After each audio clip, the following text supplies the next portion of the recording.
Governor Polis showed every other public official in America how it's done today.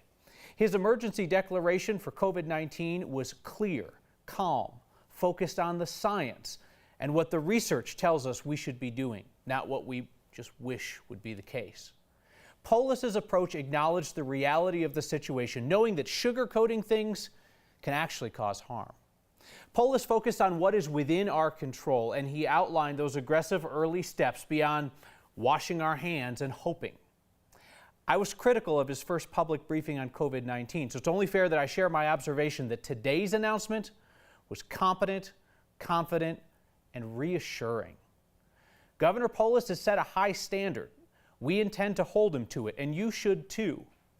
Most importantly, Governor Polis is gently fighting the fiction that combating COVID-19 in Colorado can be done without serious inconvenience and impact. The governor is going to have to deliver more difficult news in the weeks ahead, and he proved today he's willing to do it.